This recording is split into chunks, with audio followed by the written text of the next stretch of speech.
اللهم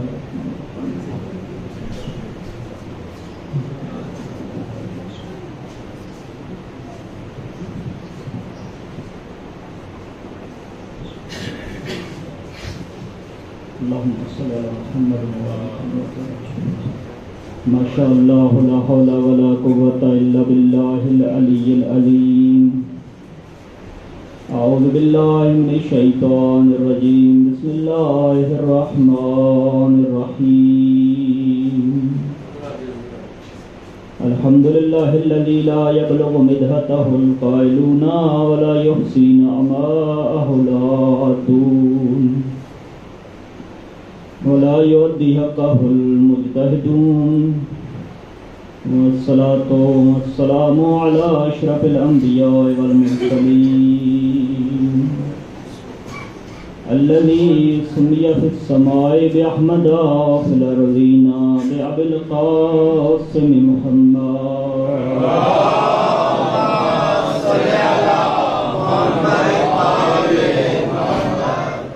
وعلى أهل بيته الطيبين الطاهرين المعصومين الذين أذهب الله عنهم الرجس وطهرهم تطهيرا.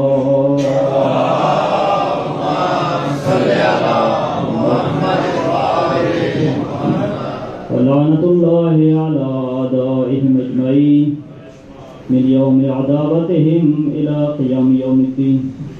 أما بعد فقد قال رسول الله صلى الله عليه وآله وسلم إني تارك فيكم الثقلين كتاب الله وعترتي أهل بيتي صلوات.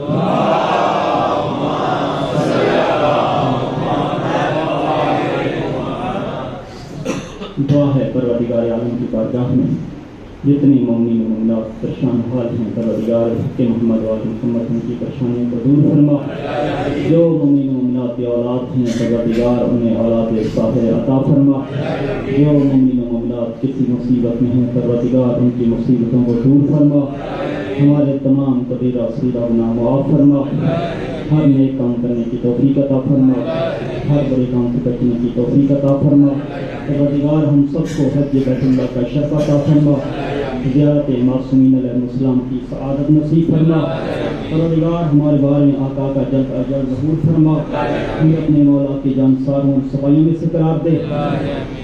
التماس دعا کے لیے کہا گیا ہے سید شفیع حسن تقوی، سید تسنیم فاطمہ، سید اطہیر فاطمہ، سید حیدر عباس نقوی، سید رضا عباس نقوی، سید رئیسہ بیگم، سید ضیاء عباس نقوی اور سید عباس، سید اسد عباس. پروردگار حق محمد و آل محمد ان کو ان کی شرعی حاجات کو پورا فرما. جتنے مرحومین ہیں ان سب کی مغفرت فرما. ان سب کے درجات کو بلند فرما. اور صحت کے لیے دعا کا کہا گیا پروردگار سید سعید الحسن تقوی، سید زہرا فاطمہ اور سید نجم الحسن تقوی. پروردگار حق محمد و آل محمد انہیں شفاء کاملہ و عاجلہ عطا فرما. اور اس گھر کے جتنے مرحومین ہیں سب کے درجات کو بلند فرما. حاضرین کے جتنے مرحومین ہیں سب کی مغفرت فرما. سب کے درجات کو بلند فرما. پروردگار کے جہد معصومین علیہ السلام ہماری شرعی حاجات کو اپنی بارگاہ میں قبول فرما. اپنی اپنی دعاؤں کی قبولیت کے لیے باوال بلند صلوات.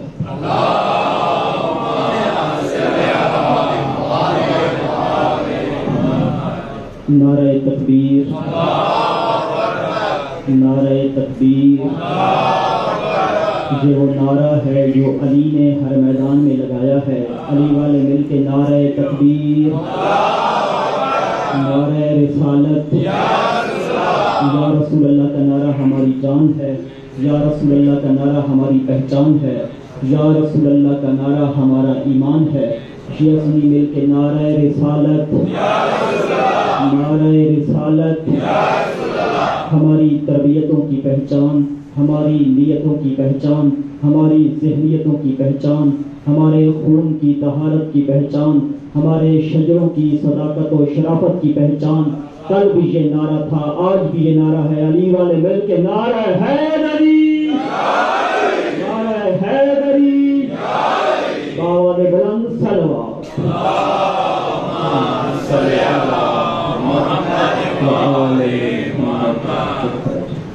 واجب الاحترام صاحبان فہم و ذکا، محبان نقطۂ با، موالیان امام الاولیاء، تشنگان بادۂ بلا، سائلان دست خدا، عاشقان قل کفاؤ حل عطاؤ انما لا فتح۔ پروردگار عالم کا شکر ادا کرتے ہیں کہ اس نے ہمیں محمد و آل محمد کا ذکر عطا فرمایا۔ یہ ذکر وہ ذکر ہے، ہم ان کا ذکر کر رہے ہیں جو لائق ذکر ہیں، ہم ان کا ذکر کر رہے ہیں جو قابل ذکر ہیں، ہم ان کا ذکر کر رہے ہیں جو پیکر ذکر ہیں، ہم ان کا ذکر کر رہے ہیں جو مجسمہ ذکر ہیں۔ خدا کی قسم ہم ان کا ذکر کر رہے ہیں جن کا ذکر اگر اللہ کرے تو قرآن بنتا ہے، مصطفیٰ کرے تو کل ایمان بنتا ہے۔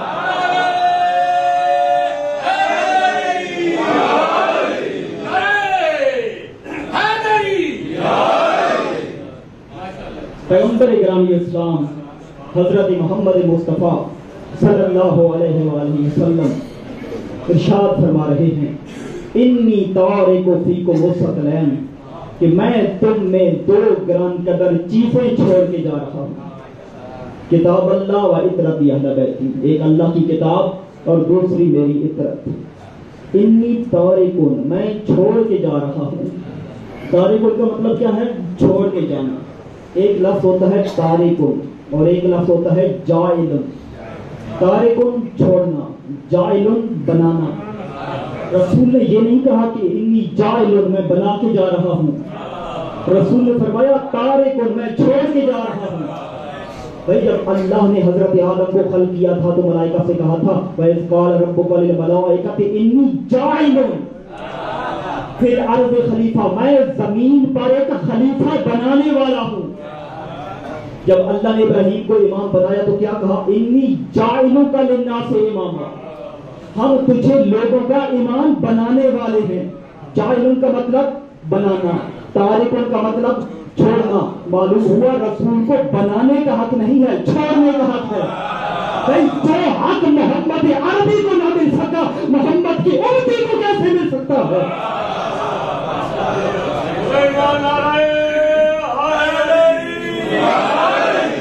انی تارک فیکم الثقلین، میں چھوڑ کے جا رہا ہوں، ایک اللہ کی کتاب اور دوسری میری اطرت۔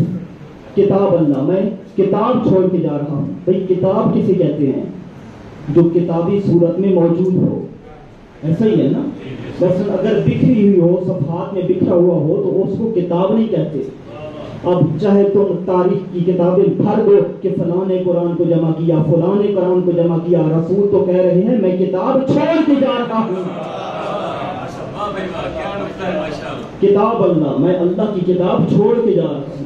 وَإِطْرَتِ أَهْلَ بَيْتِي، اور ایک اپنی اطرت چھوڑ کے جا رہا ہوں۔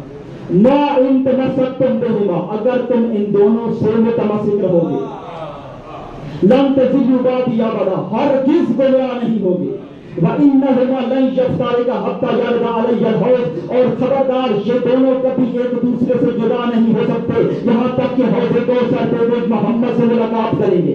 اور دنیا نے دیکھا نہ محمد قرآن سے جدا ہوئے، نہ قرآن محمد سے جدا ہوا، نہ قرآن علی سے جدا ہوا، نہ علی قرآن سے جدا ہوئے، نہ قرآن فاطمہ سے جدا ہوا، نہ فاطمہ قرآن سے جدا ہوئی، نہ حسن قرآن سے جدا ہوئے، نہ قرآن حسن سے جدا ہوا، نہ حسین قرآن سے جدا ہوئے، نہ قرآن حسین سے جدا ہوا۔ یہی تو وجہ تھی کہ حسین کا گلا تو کٹ چکا تھا، لیکن کٹے ہوئے گلے سے بھی حسین نے قرآن کی تلاوت کر کے زمانے کو بتا دیا ہم قرآن کے ساتھ ہیں، قرآن ہمارے ساتھ۔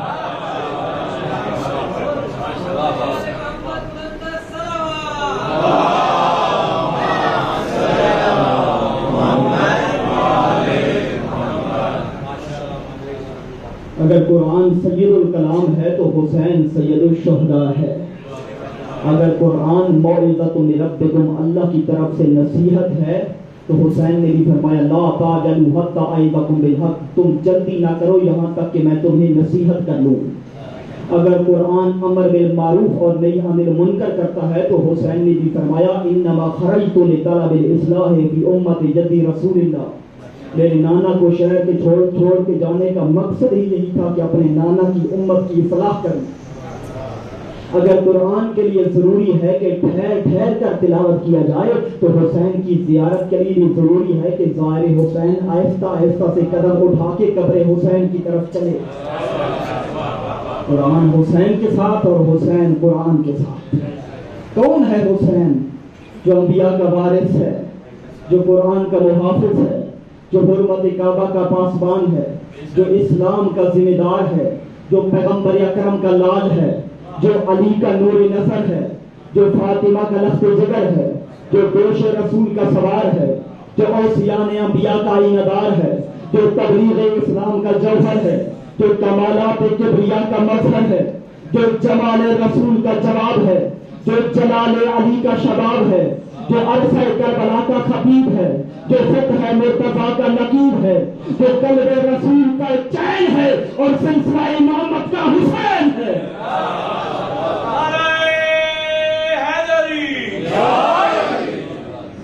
حسین جو خود بھی معصوم ہو، جس کے نانا بھی معصوم ہو، جس کے بابا بھی معصوم ہو، جس کی ماں بھی معصومہ ہو، اور جس کی نسل میں اللہ نو معصوم امام پیدا کرے اسے حسین کہتے ہیں۔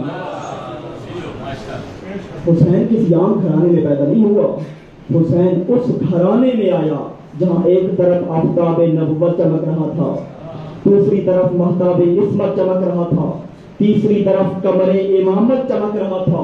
اتنے سورج اور چاندوں کی موجودگی میں بکھر کر نکھر کر جو اپنی علیحدہ چمک دکھائے اسے حسین کہتے ہیں۔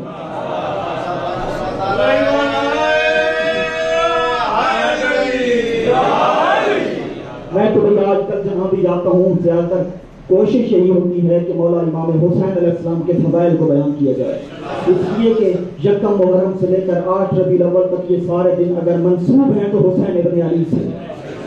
تو زیادہ تر ہر خطیب کو یہ کوشش کرنی چاہیے کہ امام حسین علیہ السلام کو دنیا کے سامنے روشن کیا جائے۔ کون ہے حسین ابن علی؟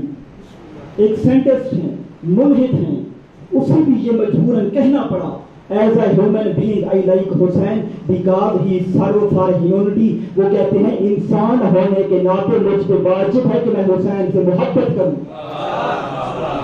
انسان ہونے کے ناطے مجھ پہ واجب ہے کہ میں حسین سے محبت کروں۔ اس لیے جو وہ کہتے ہیں کہ حسین کی انسانیت پہ بہت احسانات ہیں۔ آج اگر انسانیت زندہ ہے تو حسین ابن علی کی وجہ سے۔ الشیخ ماجد النبی ایران کے عالم دین ہیں، ان کا جملہ ہے، وہ کہتے ہیں کہ انسانی اقدار پامال ہو جاتی اگر حسین ابن علی نہ ہوتے۔ وہ کہتے ہیں کہ جب ہم تاریخ انبیاء کو پڑھتے ہیں تو ہم دیکھتے ہیں ہمیں ایسے کردار نظر آتے ہیں کہ جن کی وجہ سے انسانیت پر سے اعتبار اٹھ جاتا ہے۔ جب ہم دیکھتے ہیں کہ حضرت آدم علیہ السلام کو اللہ نے 2 بیٹے دیے تھے، ایک حابیل اور ایک قابیل۔ قابیل نے حابیل کا قتل کیا تھا، ایسا ہی ہے نا، قابیل نے حابیل کا قتل کیا۔ یہاں پہ ایک جملہ کہتا چلوں، قابیل نے حابیل کا قتل کیا، دونوں نبی کے بیٹے تھے۔ اب جو لوگ کہتے ہیں نا کہ یزید بھی رضی اللہ، حسین بھی رضی اللہ، بھائی دونوں ہیں نبی کے بیٹے۔ ہم قابیل کو لعنت اللہ کہتے ہیں اور حابیل کو علیہ السلام کہتے ہیں۔ اگر کوئی کہے کہ قابیل کو رضی اللہ، قابیل کو بھی رضی اللہ کہہ سکتے ہیں، کوئی یہ نہیں کہے گا، اس لیے کہ وہ نبی کے بیٹے کا قاتل ہے۔ ایسا ہی ہے نا، تو حسین کون ہے؟ بھائی مباحثہ کی نص کے مطابق حسین محمد کا بیٹا ہے۔ ثابت کرتے ہیں، ہم ثابت کرتے ہیں کہ حسین محمد کا بیٹا کیسے ہے۔ اللہ کیا کہہ رہا تھا آیا مبالغہ میں، فمن حاجک فیہ من بعد ما جاءک من العلم فقل تعالوا ندعو ابناءنا وابناءکم ونساءنا ونساءکم وانفسنا وانفسکم ثم نبتہل فنجعل لعنت اللہ علی الکاذبین۔ اے میرا رسول، اگر نصارے نجران علم آ جانے کے باوجود بھی نہیں مانتے، ان سے کہو تم اپنے بیٹے لاؤ، ہم اپنے بیٹے لاتے ہیں، تم اپنی عورتیں لے کر آؤ، ہم اپنی عورتیں لے کر آتے ہیں، تم اپنے جیسے لے کر آؤ، ہم اپنے جیسے لے کر آتے ہیں، اور میدان میں کرتے ہیں مباہلہ، جو جھوٹا ہوگا اس پر اللہ کی لعنت ہوگی۔ آپ تمام برادران یہاں تشریف فرما ہیں، آپ کے کوئی دوستان ہوں گے، اللہ نہ کرے اگر کسی دوست کا کوئی بیٹا نہ ہو، آپ کے کسی دوست کا بیٹا نہ ہو، آپ اسے دعوت پہ بلانا چاہیں اور آپ اگر اس سے کہہ دیں کہ بھائی کل آپ نے میرے پاس کھانا کھانا ہے لیکن آپ اپنے بیٹے کو بھی لائیے گا، بھائی آپ کو پتا ہے کہ اس کا کوئی بیٹا نہیں ہے، آپ کو علم ہے کہ اس کا کوئی بیٹا نہیں، لیکن آپ کہہ رہے ہیں اپنے بیٹے کو بھی لائیے گا، اسے تکلیف ہوگی نا. لیکن اللہ کیا کہہ رہا ہے؟ اے رسول اپنے بیٹوں کو لے جائیے. معلوم ہوا اللہ نے پہلے انتظام کر کے رکھا ہوا تھا. تو مباہلہ کی نص کے مطابق حسن و حسین محمد کے بیٹے ہیں. تو حسن و حسین مباہلہ کے میدان میں جا رہے تھے. اب اگر کوئی کہے حسین بھی رضی اللہ، یزید بھی رضی اللہ، بھائی اگر کوئی کہے حسین بھی رضی اللہ، یزید بھی رضی اللہ، ہم کہیں گے کیا قابیل رضی اللہ ہو سکتا ہے؟ وہ کہے گا نہیں، اس لیے کہ وہ نبی کے بیٹے کا قاتل ہے. جب آدم کی بیٹی کا قاتل رضی اللہ نہیں ہو سکتا، محمد کی بیٹی کا قاتل رضی اللہ کیسے ہو سکتا؟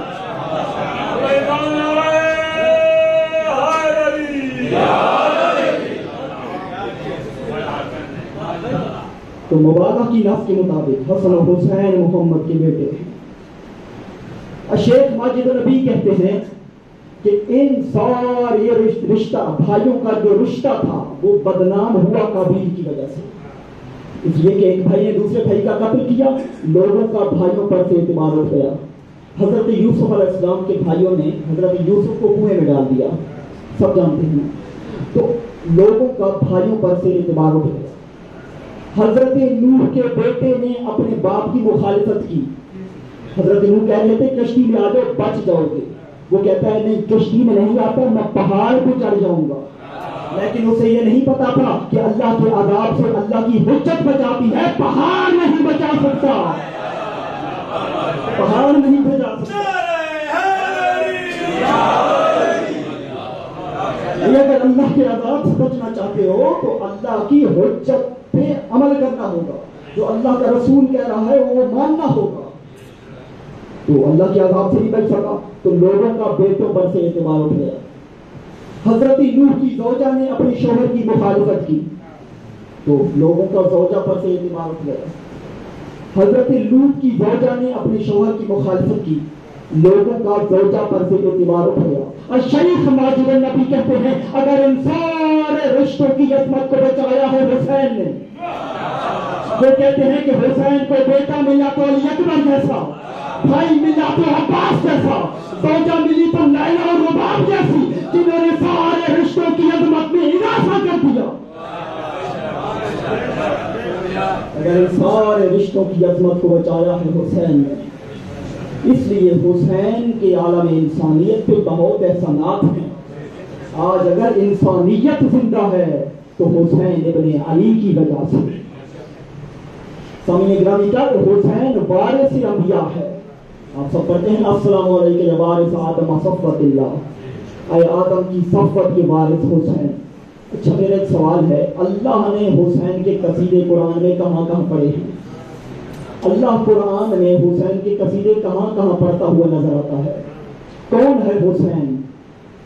اللہ جس کی سورہ آیت تطہیر میں اللہ جس کی طہارت کا اعلان کر رہا ہے، آیت ذوی القربیٰ میں اللہ جس کی مودت کو واجب قرار دے رہا ہے، آیت اولی الامر میں اللہ جس کی اطاعت کو واجب قرار دے رہا ہے، اور سورہ فجر میں اللہ جس کا قصیدہ پڑھ رہا ہے اور جسے اللہ نفس مطمئنہ کا مالک کہہ رہا ہے، اسے حسین ابن علی کہتے ہیں.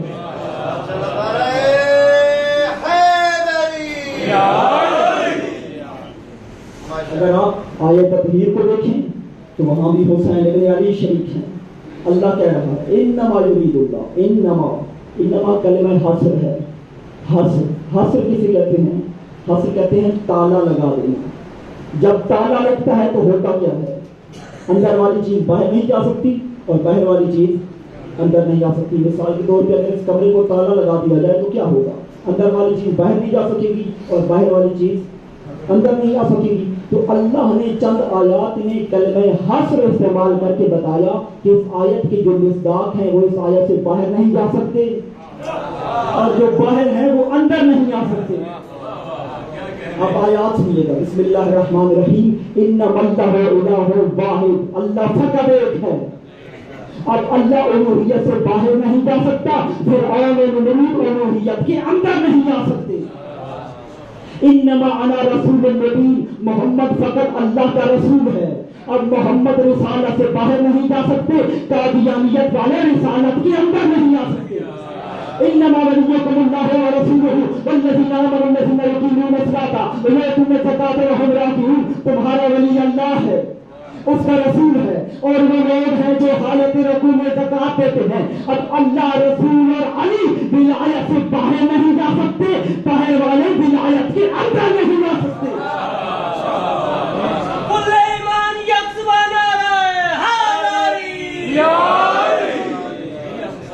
اب اللہ آواز دے کر کہہ رہا ہے انما یرید اللہ لیذھب عنکم الرجس اہل البیت ویطہرکم تطہیرا۔ اللہ کا ارادہ یہ ہے، انما کلمہ حصر، اللہ کا ارادہ یہ ہے، اے اہل بیت تم سے ہر رجس کو دور رکھے۔ حدیث کے ساتھ یہ بھی آپ نے تلاوت کی ہوگی۔ اللہ کیا کہہ رہا ہے؟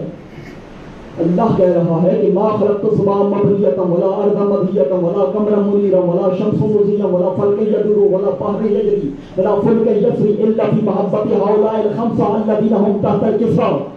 اے میرے ملائکہ، میں نے زمین کا فرش نہیں بچھایا، میں نے آسمان کا شامیانہ نہیں لگایا، میں نے زمین و آسمان کو نہیں بنایا، میں نے سورج کو روشن نہیں بنایا، میں نے چاند کو روشن نہیں بنایا، میں نے دن اور روشن کو دن اور رات کو نہیں بنایا، مگر ان پانچ کی محبت میں جو چادر زہرا کے نیچے ہے۔ برائے خوشنودی ہے جناب سیدہ بلندر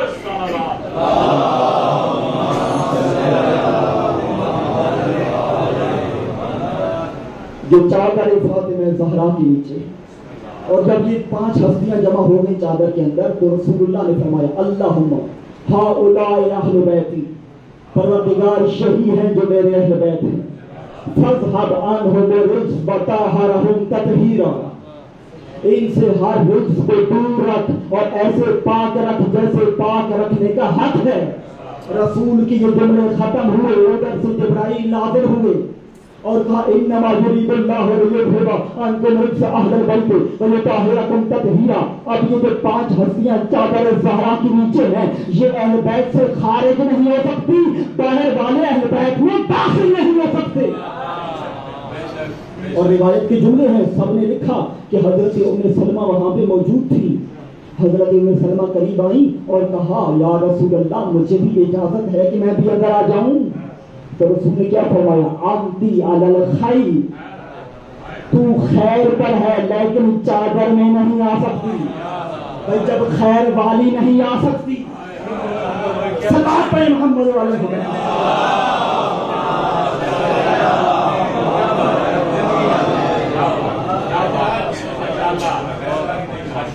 اللہ قرآن میں جس کے قصیدے پڑھ رہا ہے اسے حسین ابن علی کہتے ہیں۔ اللہ آیا ذل القربا میں جس کی مودت کو واجب قرار دے رہا ہے، حسین کی مودت رکھنا واجب ہے۔ بھائی جتنے بھی نبی آئے نا، سب نے تبلیغ فرمائی۔ حضرت نوح نے تبلیغ فرمائی، 950 سال حضرت نوح نے تبلیغ فرمائی، اور تبلیغ فرمانے کے بعد کہنے لگے اللہ سالکم علیہ اجرا الا علی رب العالمین، میں تم سے اجر رسالت نہیں مانگتا، میرا اجر اللہ کے ذمہ ہے۔ حضرت ہود نے تبلیغ فرمائی، کہنے لگے میں تم سے اجر نہیں مانگتا، میرا اجر اللہ کے ذمہ ہے۔ حضرت صالح نے تبلیغ فرمائی، کہنے لگے میں تم سے اجر نہیں مانگتا، میرا اجر اللہ کے ذمہ ہے۔ حضرت موسیٰ نے تبلیغ فرمائی، کہنے لگے تم سے اجر نہیں مانگتا، میرا اجر اللہ کے ذمہ ہے۔ عیسیٰ نے تبلیغ فرمائی، کہنے لگے تم سے اجر نہیں مانگتا، میرا اجر اللہ کے ذمہ ہے۔ 1,23,999 انبیاء آئے، سب نے یہی کہا ہم تم سے کوئی اجر نہیں مانگتے، ہمارا اجر اللہ کے ذمہ ہے۔ لیکن جب 23 سال کے عرصے میں محمد نے تبلیغ فرمائی، تب تبلیغ ختم ہوئی۔ ادھر سے اللہ نے کہا کل اے نبی ان سے کہہ دے لا اسألکم علیہ اجرا الا المودۃ فی القربى، میں تم سے اجر رسالت مانگتا ہوں۔ اجر کیا ہے؟ میرے قریبیوں سے مودت رکھو، میرے اقربا سے محبت رکھو۔ اب اللہ ذوی القربا میں ان 5 ہستیوں کی محبت کو واجب قرار دے رہا ہے۔ جب یہ آیت نازل ہوئی تو ایک صحابی نے پوچھا تھا یا رسول اللہ یہ کون ہے جن کی مودت کو اللہ نے واجب کرا دیا؟ فرمایا ہم فاطمہ و علی و ابناء، ایک علی ہیں ایک فاطمہ ہیں اور ان کے دو بیٹے حسن و حسین ہیں۔ بابا نے بلند صلوات پڑھی۔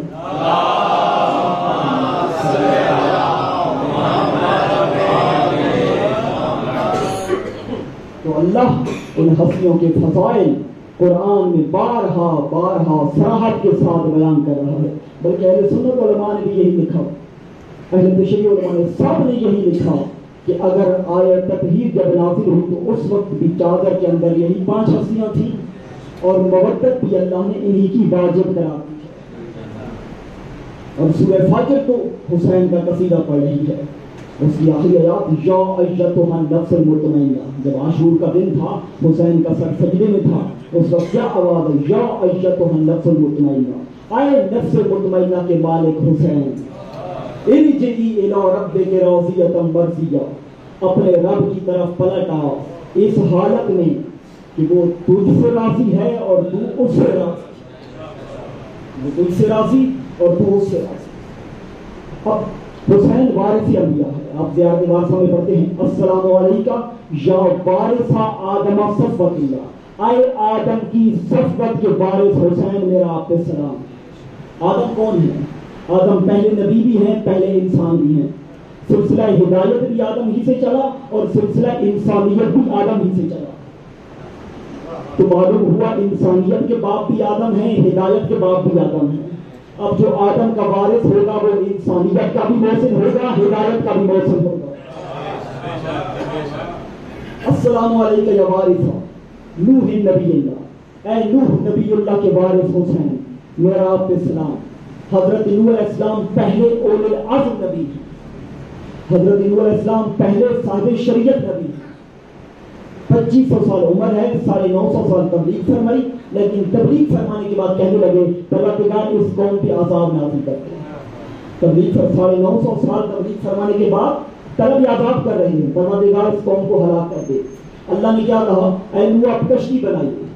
جب کشتی بن رہی تھی، ظاہر ہے کشتی کی ضرورت وہاں ہوتی ہے جہاں پانی ہو، تو صحرا میں کشتی بن رہی تھی۔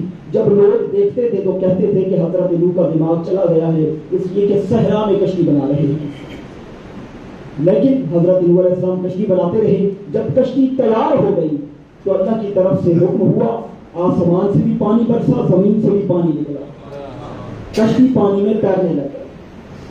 ساری دنیا کے لوگ ہلاک ہو گئے، فقط وہی بچے جو حضرت نوح کے ساتھ کشتی میں سوار ہوئے تھے۔ اور یہی وجہ ہے آج دنیا میں جتنے بھی لوگ موجود ہیں یہ انہی کی اولاد ہیں جو حضرت نوح کے ساتھ کشتی میں سوار ہوئے تھے۔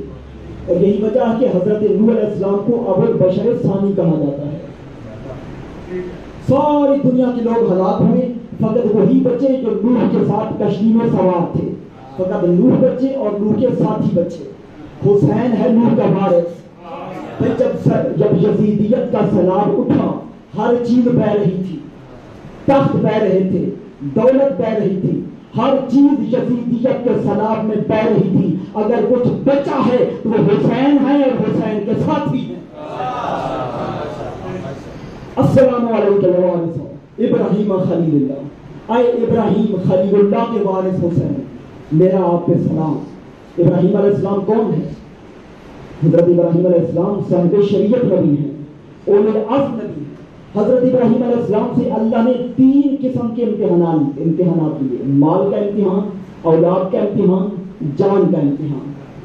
پہلے اللہ نے جان کا امتحان لیا۔ جب حضرت ابراہیم علیہ السلام نے ان کے بتوں کو توڑا تھا تو نمرود کی طرف سے حکم ہوا کہ حضرت ابراہیم علیہ السلام کو تجلیق میں رکھ کر آگ میں ڈال دیا جائے۔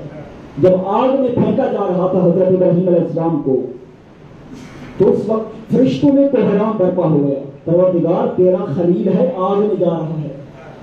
تو اللہ نے کہا کہ اگر تمہیں اتنی ہی ضرورت ہے، اگر تم اتنے ہی فکر مند ہو ابراہیم کے بارے میں تو جاؤ، میری طرف سے کوئی مشکل نہیں، جاؤ کہ ابراہیم کی مدد کر لو۔ تو جبرائیل آئے تھے، حضرت ابراہیم سے کہا تھا اللہ کا حاجہ کیا آپ کی کوئی حاجت ہے؟ تو ابراہیم نے کیا کہا؟ حاجت ہے مگر تم سے نہیں ہے، جس سے ہے وہ دیکھ رہا ہے۔ تو اللہ کی طرف سے حکم ہوا اے ابراہیم آپ جان کے امتحان میں کامیاب ہو چکے ہو. اب اللہ کی طرف سے حکم ہوا یا نار کونی بردم و سلاما، اے آگ ابراہیم کے لیے ٹھنڈی ہو جا اور سلامتی کا باعث بن جا. ابراہیم جان کے امتحان میں کامیاب ہو گئے. اب ابراہیم علیہ السلام سے اولاد کا امتحان لیا گیا.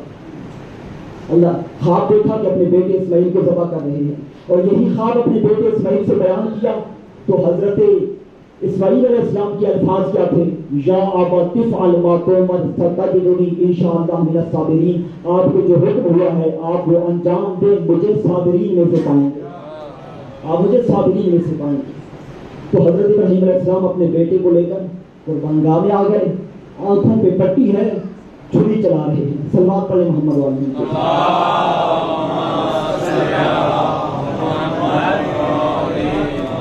آنکھوں پہ پٹی ہے اور چھری چلا رہے ہیں. لیکن جب پٹی کھولی تو کیا دیکھا کہ اسماعیل ساتھ کھڑے ہیں، دبا ذبح ہو چکا ہے. تو اللہ کی طرف سے حکم ہوا کہ آپ اولاد کے امتحان میں کامیاب ہو چکے ہیں. اولاد کا امتحان تھا لیکن اللہ نے اولاد واپس کر دی، امتحان میں کامیاب ہو گئے. اور آپ نے یہ ثابت کر دیا کہ آپ کو اولاد سے زیادہ اللہ سے محبت ہے. اب اللہ نے مال کا امتحان لیا. ابراہیم علیہ السلام کھڑے ہیں ایک صحرا میں، اپنی بھیڑ بکریاں چرا رہے تھے. تو دیکھا کہ ایک شخص ان کے ساتھ میں کھڑا ہے، خوبصورت نوجوان ہے اور ذکر خدا کر رہا ہے. سبوح قدوس رب الملائکۃ والروح.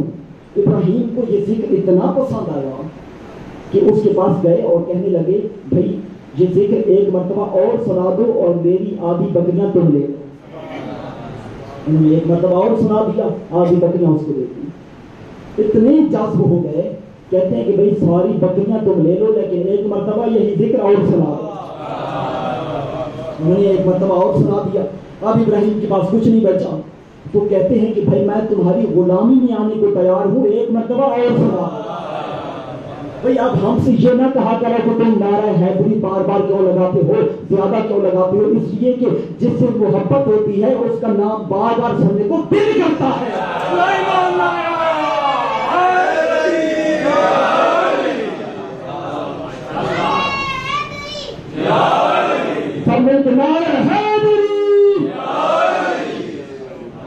انہوں نے ایک مرتبہ اور سنا دیا.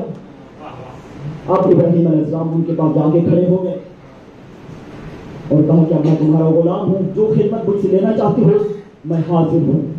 تو انہوں نے کہا ابراہیم میں نے تمہارے مال سے کیا کرنا ہے، میں نے تمہاری جان سے کیا کرنا ہے، میں کوئی عام انسان نہیں ہوں، میں جبرائیل ہوں.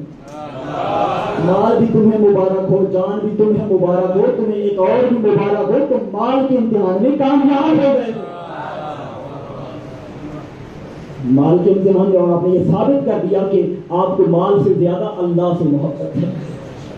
مال کے امتحان میں کامیاب ہو گئے، جان کے امتحان میں کامیاب ہو گئے، اولاد کے امتحان میں کامیاب ہو گئے. اب حسین ہے ابراہیم کا وارث. اللہ نے حسین سے مال کا بھی امتحان لیا، اولاد کا بھی امتحان لیا، جان کا بھی امتحان لیا. لیکن ابراہیم اور حسین میں فرق کیا ہے؟ ابراہیم نے مال دیا، اللہ نے واپس کر دیا. ابراہیم نے جان دی، اللہ نے واپس کر دی. ابراہیم نے اولاد دی، اللہ نے واپس کر دی. آنکھوں پہ ضبط رکھیے گا. حسین ہے ابراہیم کا وارث. اب حسین مال دے رہے ہیں، اللہ قبول کر رہا ہے. حسین اولاد دے رہے ہیں، اللہ قبول کر رہا ہے. حسین جان دے رہے ہیں، اللہ قبول کر رہا ہے. السلام علیکم یا وارث موسیٰ کلیم اللہ. اے موسیٰ کلیم اللہ کے وارث حسین میرا آپ پہ سلام. حضرت موسیٰ علیہ السلام کلیم اللہ جن سے اللہ کلام کرتا ہو. حضرت موسیٰ علیہ السلام کا یہ معجزہ تھا. حضرت ابراہیم علیہ السلام کو، حضرت موسیٰ علیہ السلام کو اللہ نے ید بیضاء عطا فرمایا. ہاتھ جیب سے نکالتے تھے تو وہ چمک اٹھتا تھا. اور ایک اس کے علاوہ اللہ نے انہیں عصا عطا فرمایا. اور اس عصا سے جب انہوں نے پھینکا تھا تو جادوگروں نے جو رسیاں پھینکی تھی جو اس اژدہا نے، اس عصا نے اژدہا بن کر ان سارے سانبوں کو نگل لیا تھا. ایسا ہی ہے نا، حسین ہے موسیٰ کا وارث. تو اس دنیا میں، اس کائنات میں جو بھی تحریکیں آزاداری حسین کے خلاف اٹھتی ہیں، یہ آزاداری حسین عصائے موسیٰ کی طرح اژدہا بن کر ساری تحریکوں کو نگل جاتی ہے.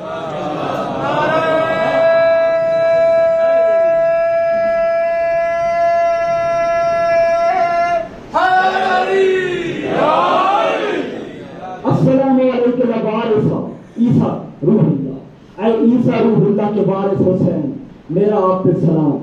حضرت عیسیٰ علیہ السلام صاحب شریعت نبی اولو العزم نبی اور اللہ نے حضرت عیسیٰ علیہ السلام کو یہ معجزہ عطا کیا تھا کہ لا علاج مریضوں کو شفا یاب کر دیتے تھے, مردوں کو زندہ کر دیتے تھے. لیکن یہ بات یاد رکھیے گا کہ مردوں کو زندہ کرنے کا معجزہ فقط عیسیٰ کے ساتھ خاص نہیں ہے. علی بھی مردے کو ٹھوکر مار کے کہتے تھے کن باذن اللہ قد احیاک اللہ بید علی بن ابی طالب, کھڑا ہو جا تجھے اللہ نے علی کے ہاتھوں زندہ کر دیا ہے.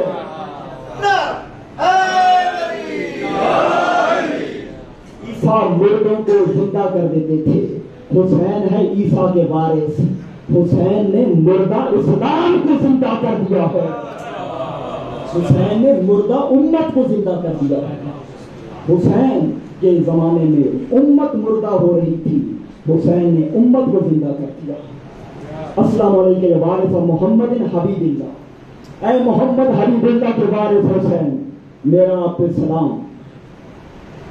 دوسرے رسول اللہ نے فرمایا تھا کہ میں حسین سے ہوں اور حسین مجھ سے ہے.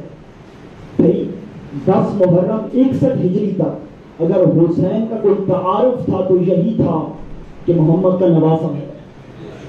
اور 10 محرم 61 ہجری سے لے کر قیامت تک اگر رسول کا کوئی تعارف ہے, اسلام کا کوئی تعارف ہے تو حسین کی وجہ سے. تو حسین تمام نبیوں کا وارث ہے. ڈاکٹر علی احمد حیری نے شام کی جامع مسجد میں خطبہ ارشاد فرمایا تھا. جمعہ کے خطبے میں انہوں نے کہا تھا کہ جب تک اسلام میں 3 چیزیں رہیں گی نا, 3 چیزیں, دشمن اسلام اسلام سے خوف زدہ رہے گا. پہلی چیز القرآن و یقرا, جب تک قرآن کی تلاوت ہوتی رہے گی دشمن اسلام اسلام سے خوف زدہ رہے گا. اور دوسری چیز الکعبہ و تبصر, جب تک کعبہ کا طواف ہوتا رہے گا دشمن اسلام اسلام سے خوف زدہ رہے گا. اور یہ بات یاد رکھیے گا کہ کعبہ فقط طواف کے لیے نہیں ہے, کعبہ میں اور بھی بہت ساری نشانیاں ہیں. رسول نے علی کو دیکھ کے فرمایا تھا یا علی ماثل کا ماثل الکعبہ, اے علی تیری مثال کعبہ کی مثال ہے. معلوم ہوا اگر نمازی کا 1 سیکنڈ کے لیے قبلہ سے پھر جائے اس کی نماز باطل ہو جاتی ہے. اگر کسی کا دل 1 سیکنڈ کے لیے علی سے پھر جائے اس کا ایمان باطل ہو جاتا ہے.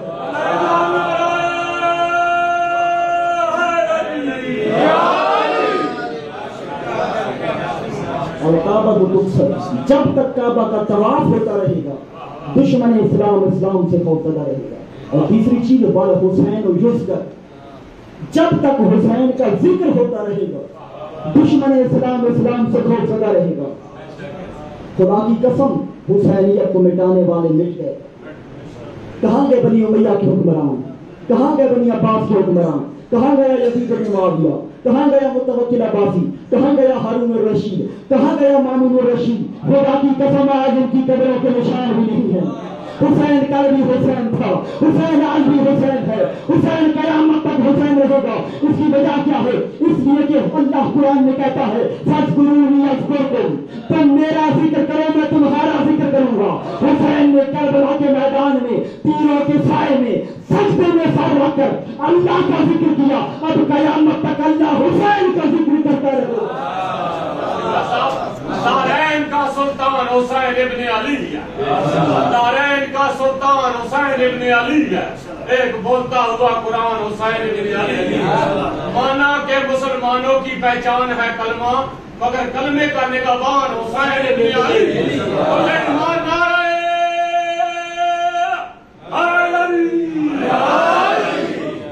مسجد نبوی تھی اور رسول کے ہاتھ, رسول کی پشت پہ حسین سوار تھے. سب کو واقعہ یاد ہے نا. تو رسول اس سجدے میں کیا پیغام دے رہے تھے؟ شاعر کہتا ہے سر مبارک جھکا ہوا تھا نماز سرور پڑھا رہے تھے. حضور آگے صحابہ پیچھے وہ فرق اپنا نبھا رہے تھے. ماحول ایسے میں حسین گھر سے جو آ رہے تھے, حسین پشت نبی پہ بیٹھے زمانے بھر کو بتا رہے تھے کیا ملے گی جنت, پیے گا کوثر, اس کو معاشر میں چین ہوگا, نماز اس کی قبول ہوگی جس کے دل میں حسین.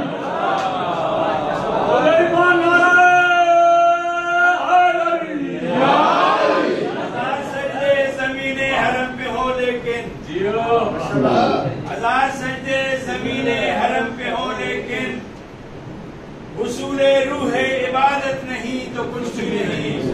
بتا دیا ہے نبی کے طویل سجدے نے حسین تجھ سے محبت نہیں تو کچھ بھی نہیں. 5 نعرے 5 تری 1.25 لاکھ نعرے.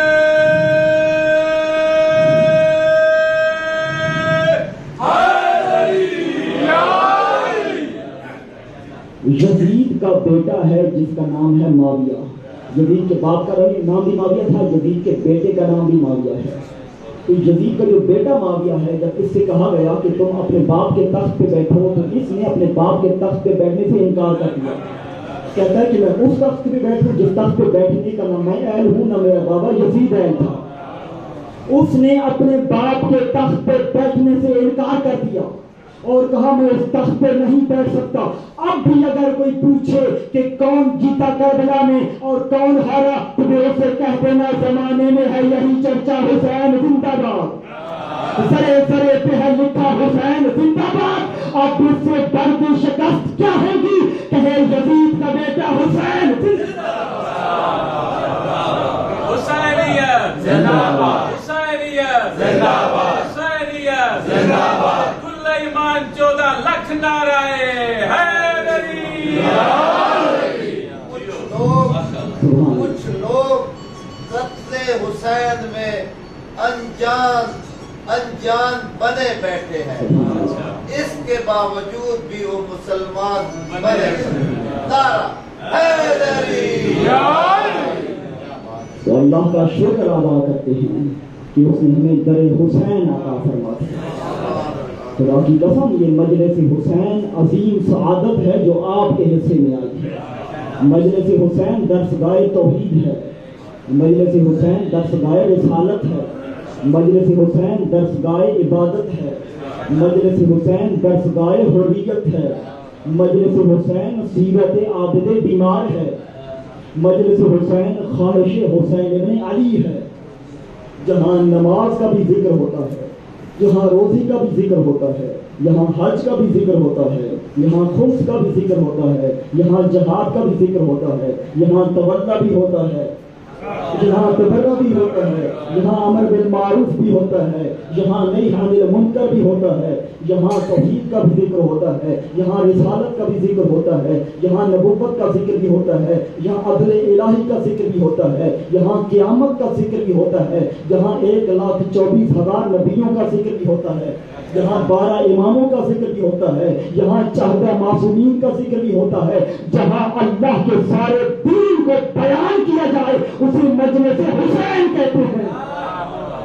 اس کی وجہ کیا ہے؟ اس لیے کہ خواجہ معین الدین چشتی اجمیری نے کہا تھا شاہ آست حسین, بادشاہ آست حسین, دین آست حسین, دین پناہ آست حسین, سرداد نداد دست در دست یزید حتیٰ کہ بنا اللہ اللہ آست حسین. وہ کہتے ہیں حسین شاہ ہے, حسین بادشاہ ہے, دین است حسین. یہ نہ سمجھنا کہ حسین فقط دیندار شخص کا نام ہے, بلکہ اللہ کے دین کو حسین کہتے ہیں. دین است حسین, دین پناہ است حسین, دین کو پناہ دینے والی شخصیت کا نام حسین ہے. سرداد نداد دست در دست یزید حتیٰ کہ بنائے لا الہ است حسین. فرمایا سر تو دے دیا, اپنا ہاتھ یزید کے ہاتھ میں نہیں دیا. حتیٰ کہ بنائے لا الہ است حسین. حق تو یہ ہے کہ لا الہ الا اللہ کی بنیاد کا نام حسین. لا الہ تو پڑھ لیا, اب لے مزہ تاثیر کا. لا الہ تو پڑھ لیا, اب لے مزہ تاثیر کا. لا الہ کی تہ کے نیچے خون ہے شبیر کا. لا الہ کے پڑھنے والوں لا الہ سے پوچھ لو, لا الہ تو بچ گیا گھر لٹ گیا شبیر کا. نعرہ حیدری. علامہ علی کی نقل سے جب پوچھا گیا کہ اللہ کی توحید پہ سب سے بڑی دلیل کون سی ہے, تو انہوں نے کہا تھا کربلا. اللہ کی توحید پہ سب سے بڑی دلیل کا نام کربلا ہے. کہتے ہیں کہ جب ہم دیکھتے ہیں ایک انگریز ہے, انگریز مصنف ہے, وہ کہتا ہے کہ میں سارے نبیوں کی تاریخ کو میں نے پڑھا لیکن میں اسلام سے مطمئن نہیں ہوا. انگریز مصنف ہے, وہ کہتا ہے میں اسلام سے مطمئن نہیں ہوا, لیکن جب میں نے عاشور کے دن کی چھوٹی سی جنگ کا مطالعہ کیا تو میں سمجھ گیا کہ کوئی اللہ ہے. وہ کہتا ہے کہ میں نے دیکھا کہ 28 رجب کو حسین نے مدینہ چھوڑا. وہ حسین کہ جو بڑے سکون کے ساتھ اطمینان کے ساتھ مدینہ میں رہ رہا تھا اپنے نانا کی قبر کے پاس. مدینہ کو چھوڑنا کوئی آسان کام نہیں تھا. اس حسین نے اپنا گھر اجاڑا, وہاں سے نکلا, مکہ میں آئے اور مکہ سے پھر کربلا میں آئے. 2 محرم کو پانی بند ہوا, 2 محرم کو کربلا پہنچے, 7 کو پانی بند ہوا, عاشور کا دن آیا, شہادتیں شروع ہوئی.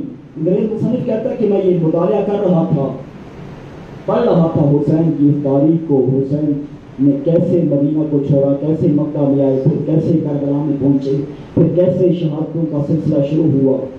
وہ کہتا ہے کہ میں نے دیکھا کہ حسین کے سارے اصحاب مارے گئے. پھر بنی ہاشم کی قربانی کا وقت آیا. بنی ہاشم کی پہلی قربانی کا نام ہے علی اکبر. علی اکبر میدان میں آئے. انگریز مصنف کہتا ہے کہ میں نے جب دیکھا کہ حسین اپنے جوان بیٹے کو بھی قربان کر رہا ہے.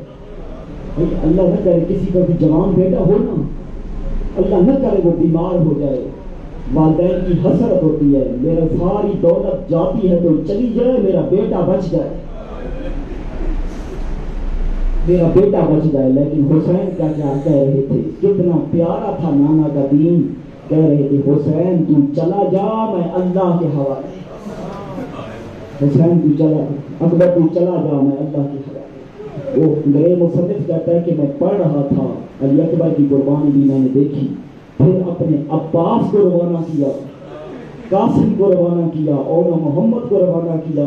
پھر ودا کرنے کے لیے آئے خیموں میں. بڑا مشکل تھا اپنی بہنوں کے ساتھ ودا کرنا. ودا کر کے پھر آئے مقتل میں, کافی ملونوں کو پھر نار کیا. پھر حسین زخمی ہوئے. انگریز مصنف کہتا ہے جب حسین نے آخری سجدہ کیا نا,